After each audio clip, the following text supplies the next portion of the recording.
One, कैसे हैं आप सब लोग। अभी तक हम लोग दो आंसर की आपके सामने लेके आ चुके हैं। कंप्यूटर अवेयरनेस की, जिसमें एक क्वेश्चन का हमने गलत रीड किया था, मैं वापस से यहाँ पे करेक्ट कर देता हूँ। उसका आंसर है आपका बारकोड स्कैनर। और हमने दूसरी जो अभी अभी आपके सामने करी थी upload, GK with special reference to Jammu and Kashmir, उसमें एक क्वेश्चन था आपका जिसको मैंने कहा था कि आप लोग देख के बताएं कि कौन सा इनकरेक्ट है।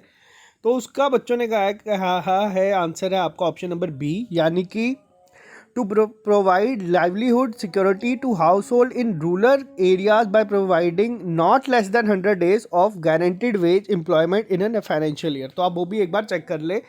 और एक डाउट बच्चों का ये है कि जो पूछा गया है डोगरा डायनेस्टी के जो रॉयल रेजिडेंस था अंटिल 1925 तक पूछा गया है, उसका आंसर है आपका मुबारक मंडी, यानी कि मुबारक मंडी था 1925 तक।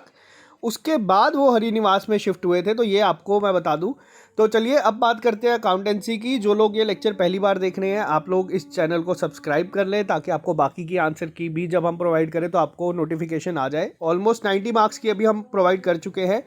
अकाउंटेंसी में 1 से 2 क्वेश्चंस पर हमें डाउट है, तो वापस से आप लोग कमेंट बॉक्स में लिख के बता दीजिएगा, जिससे हम लोग उसे करेक्ट कर सकें।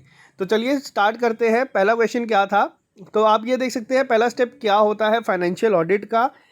इसका आंसर भी आप लोग एक बार कमेंट बॉक्स में लिख के बता दें, क्योंकि ये थोड़ा सा कंसेप्चुअल क्वेश्चन था। तो इसका आंसर हमें जो लग रहा है या जो हमारी टीम है उसे लग रहा है वो है प्लानिंग द ऑडिट। तो ये आप लोग लिख के बताएं कि अगर आपको कंफर्म है। तो जिन पे हमने सर्कल किए हैं उन पे डाउट था। तो बात करते हैं नेक्स्ट क्वेश्चन पे। How do we adjust direct deposit by the customer to ascertain the balance as per passbook. तो इसका आंसर क्या है आपका, इसका आंसर है आपका एडिट, ऑप्शन नंबर ए। आप लोग अपने आंसर की चेक कर सकते हैं साथ में। बात करते हैं नेक्स्ट पे। ये आप देख सकते हैं बैलेंस शीट का क्वेश्चन था। इसका आंसर है आपका ऑप्शन नंबर सी, यानी कि 8,55,000 रुपीज़। नेक्स्ट की अगर हम बात करें तो what amount of additional provision. अब यहाँ पे इस वर्ड का आप लोगों को ध्यान देना है। इस क्वेश्चन पे भी डाउट्स और काफ़ी बहस हुई है बच्चों के साथ जो हमारी टीम थी।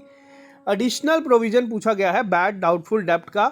तो इसका आंसर क्या होगा, इसका आंसर हमें लग रहा है इसका आंसर होगा 4,000 रुपये, क्योंकि एडिशनल पूछा गया है। आप लोगों को अगर फिर भी इसका पूरा क्लैरिटी है तो आप एक बार कमेंट बॉक्स में लिख के बता दें। इसका आंसर होगा ऑप्शन नंबर सी। बात करते हैं हम नेक्स्ट क्वेश्चन पे। डेप्रिसिएशन क्या होगा, वो है आपका नॉन कैश ऑपरेटिंग एक्सपेंडिचर। अब यहाँ पे जो आपका अकाउंटेंसी का पेपर था, जब हरमीक सर ने आपको स्टार्टिंग में बिल्कुल कंसेप्चुअल पढ़ाना स्टार्ट किया था, तब बच्चे कहीं कह रहे थे कि हमें 11th-12th का एग्ज़ाम नहीं देना है, हमें अकाउंट असिस्टेंट का एग्ज़ाम देना है। लेकिन एग्ज़ाम में आपका बेसिकली ज़्यादातर जो पार्ट पूछा गया है वो कंसेप्चुअल पूछा गया है। तो बात करते हैं नेक्स्ट पे। PFMS के according the PFMS earlier known as, तो ये क्या था, तो ये था आपका central plan schemes monitoring system, option number A. बात करते हैं next. Drawing must be deducted from, ये इसका आंसर है आपका capital. Question number 88, wages paid for installation of a new machinery. तो इसका आंसर क्या होगा, तो इसका आंसर होगा ऑप्शन नंबर आपका बी, यानी कि debited to the machinery account. तो बात करते हैं हम नेक्स्ट क्वेश्चन पे। The credit balance of retained earning statement represent undistributed profit. I hope अभी तक आप लोगों के आंसर सही जा रहे होंगे। बात करते हैं नेक्स्ट पे। रिसिप्ट वाउचर क्या होता है। आप लोगों ने कभी अगर बैंक में गए हैं, कैश डिपॉजिट किया है, तो आप लोगों ने स्लिप भरी होगी। यहाँ पे आप लोग जो बैंक को दे देते हैं, और ये एक होता है वाउचर जो आपको मिलता है। ये क्या कहता है आपका, ये कहता है आपका रिसिप्ट वाउचर। तो ऑप्शन नंबर डी इसका सही आंसर होगा। बात करते हैं हम नेक्स्ट क्वेश्चन पे। Drawing account is classified under, तो ये है आपका पर्सनल अकाउंट। नेक्स्ट की बात करते हैं। What does a nominal account having डेब्ट बैलेंस रिप्रेजेंट, तो ये कहता है आपका एक्सपेंसेस या लॉसेस। बात करते हैं हम लोग नेक्स्ट की। A bank passbook is a copy of, तो ये होती है the customer account in the bank's ledger. बात करते हैं question number 94। What is the basis of allocation of carriage inward cost among pre and post incorporation period, तो ये इसे कहते हैं purchases। Next, nominal account is classified under impersonal account, option number A. Goods given as a charity should be, तो इसका answer क्या होगा, तो इसका आंसर क्या होगा, इसका आंसर होगा आपका option number A, credited to purchaser's account. Next की अगर हम बात करें root cause for financial accounting is, तो ऑप्शन नंबर डी आप देख सकते हैं स्टीवर्डशिप अकाउंटिंग, तो इसका आंसर होगा आपका ये। क्वेश्चन नंबर 98 की अगर हम बात करें तो which of the following adjusting double entries is correct for prepaid expenses is equal, debit is equal to prepaid expenses, credit is equal to expense. तो ये आपको याद रखना option number A. The biggest strength of PFMS is its integration with the core banking system in the country, option number D. बात करते हैं question number 100 की, which account is generally used in single entry and incomplete records to obtain the amount of credit sales made during an accounting period, तो ये होता है debtors account, आपका option number सी।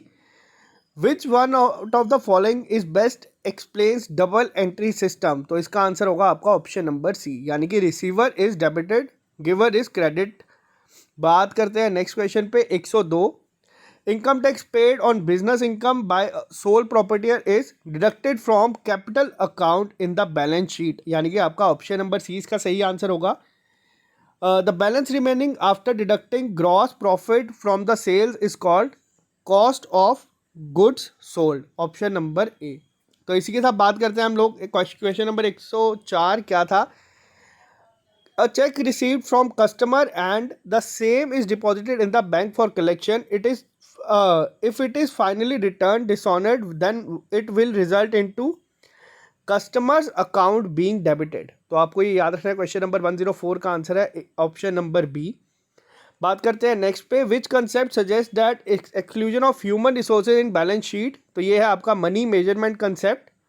बात करते हैं question number 106, the ability of at least one partner is unlimited, तो इसका आंसर होगा आपका लिमिटेड पार्टनरशिप। इसको भी आप लोग कमेंट बॉक्स में लिख के बताएं अगर आपको इस पर डाउट है तो, लेकिन इसका आंसर हमारी टीम को ऑप्शन नंबर बी ही लग रहा है।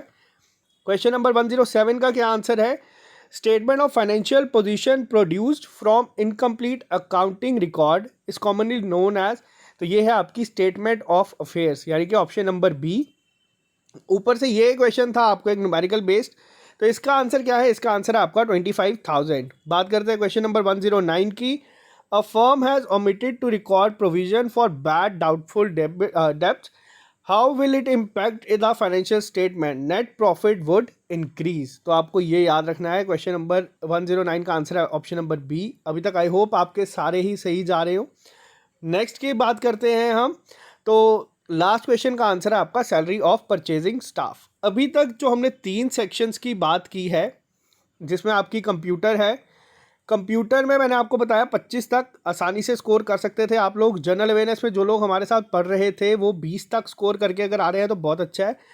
अकाउंटेंसी में कंसेप्चुअल चीज़ें बहुत आई गई हैं, आप लोग अगर सिर्फ ध्यान से इसको एक बार पढ़ें तो 10 से 11 क्वेश्चन ऐसे थे जो आप कर सकते हैं।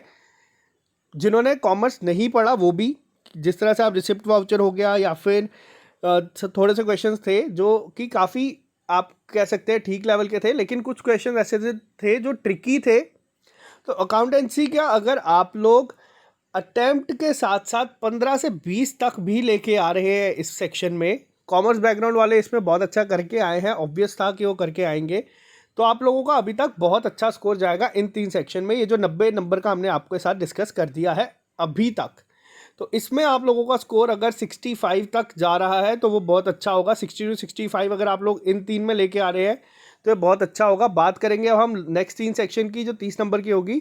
तो अभी के लिए इतना ही, चैनल सब्सक्राइब कर ले, नेक्स्ट आंसर्स की भी आपको बहुत जल्द हम प्रोवाइड कर देंगे। Okay guys, bye bye, take care, all the best.